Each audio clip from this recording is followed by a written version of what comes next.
Okay, now what we want to do is take a look at how we wire a series circuit in our lab.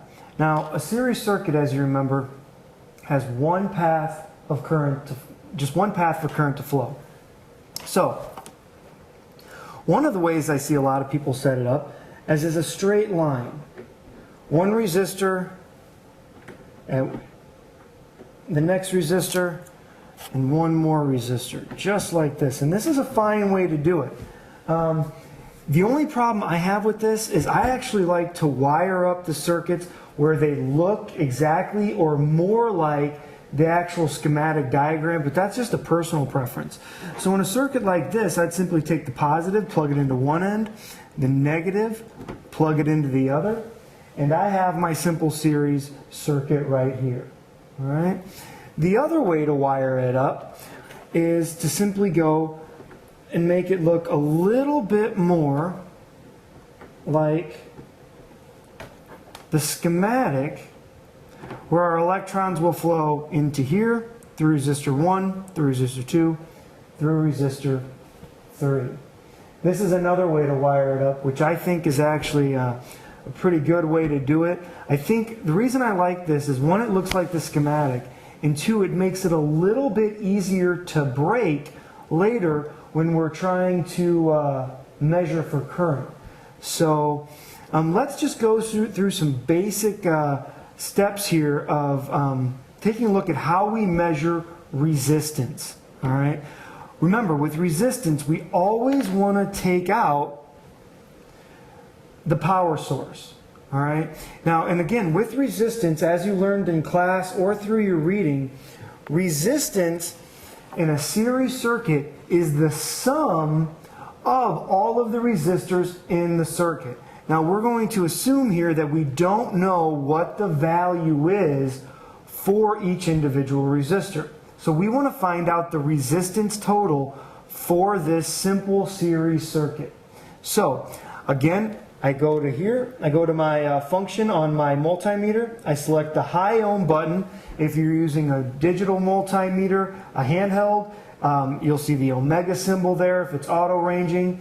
If not, you'll go to your ohm function, and then you'll have to select a range.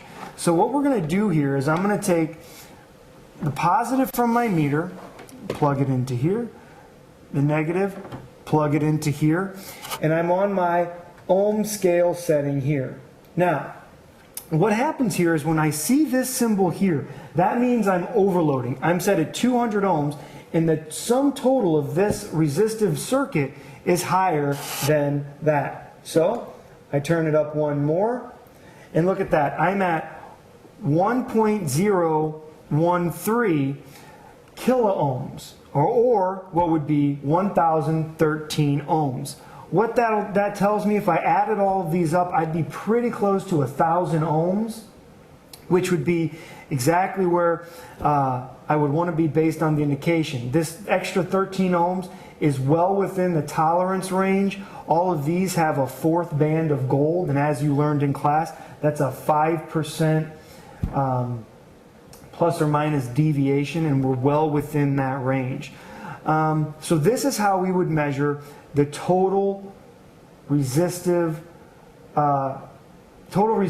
of this circuit. Now, if I want to measure the individual resistors of this circuit, I can simply, as long as there's no power, I can come to here. I can just go simply across the load. When you're measuring resistance, you have to go across the load. This one, in this case, would be a 470 ohm resistor. Again, I come across the load of my second resistor, and I am at about 220 ohms. And then again, I go across this resistor here, and I'm at about 330, 320, give or take, plus or minus 5%. So I'm well within my ranges here. Now, I could have pulled each of these out individually and measured them, which would have been completely fine, but since I'm going to be setting the circuit up anyway, it's just easier if I leave it like this. Especially with some of these older boards where some of your junctions might be a little worn out and may cause some problems as far as getting it wired and things like that. So this is how you build a series circuit and how you measure the resistance in that series circuit. You know, that old joke about the college students who